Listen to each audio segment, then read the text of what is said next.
My name is Professor Marwala. I'm the Deputy Vice-Chancellor responsible for research, postgraduate studies, and the library. My office deals with matters of research, matters of postgraduate studies, and the library. I'm going to start with the achievements and the evolution of research at the University of Johannesburg in the last 10 years. The research output of the University of Johannesburg has actually more than tripled in the last 10 years. This basically means we were registering a growth of, on average, 30% every year. How did we achieve this? I think we appointed excellent staff, world-class staff members who were able to do cutting-edge research that has relevance in society, in government, and in industry. We also, furthermore, introduced the concept of postdoctoral fellows. These are people who have completed their PhDs, who would like to do research under supervision for further specified period. In this regard, we grew the number of postdoctoral fellows from 20 about 10 years ago to 137 this year, and we hope to reach 160 by the end of this year. As you can imagine, the growth of from 20 to 137 is significant. It basically means we introduced more than 107 warm bodies into the University of Johannesburg with PhDs and who are eager to do research. The other elements that we worked on in order to achieve such impressive results, we raised funding for research. In this regard, we are expecting to get close to 120 million in research grants from industry and bodies such as the National Research Foundation and so on and so forth. So the funding is very important because much of the research that is conducted requires money.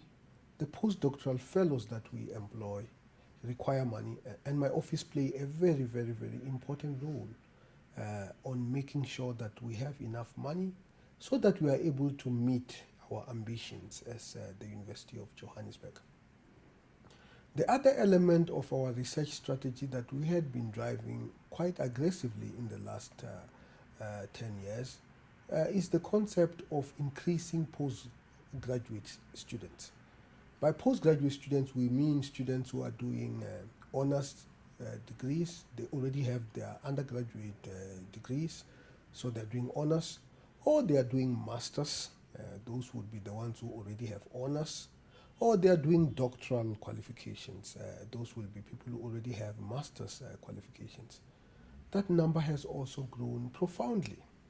We have currently, as I speak, we have 7,000 postgraduate students, and we hope to grow this number to 7,200 by the end of the year.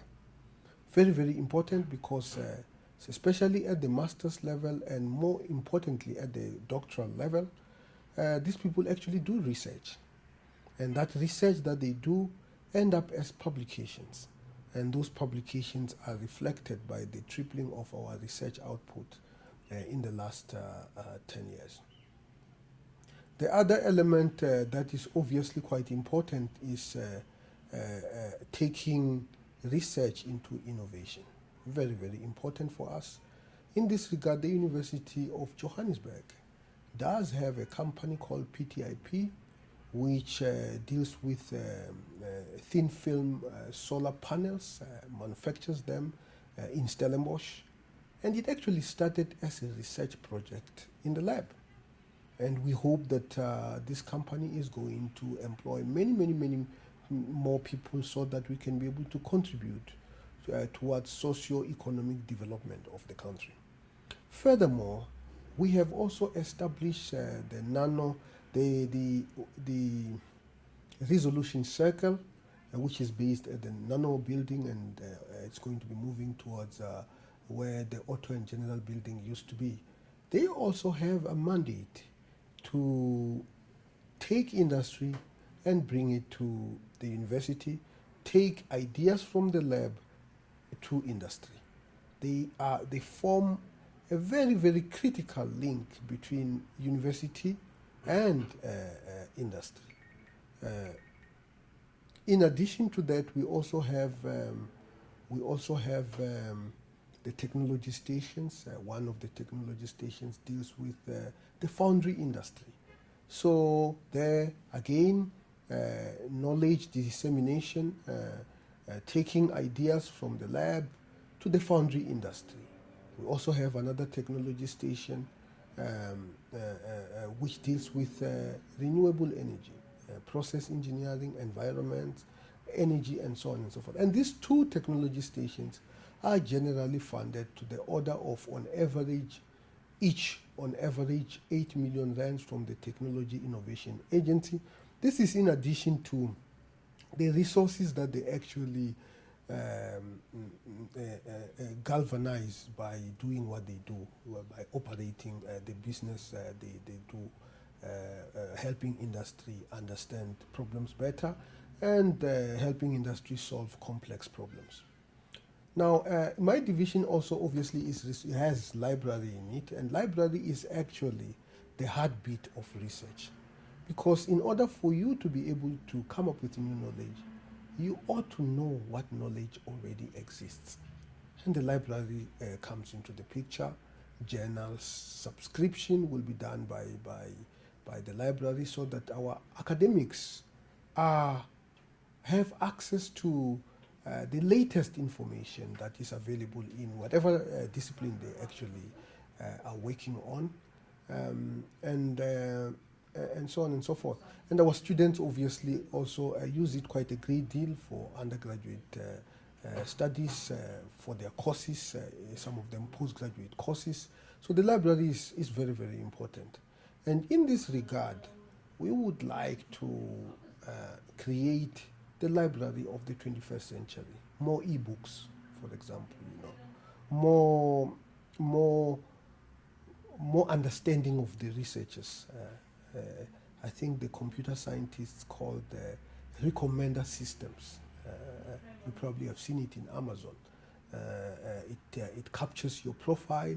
When information that is relevant to your discipline actually comes, it does alert you. So those are some of the things that we would like to do in order to make sure that we assist our academics, we assist our researchers, we assist our students to be the best they could be in the work that they actually do.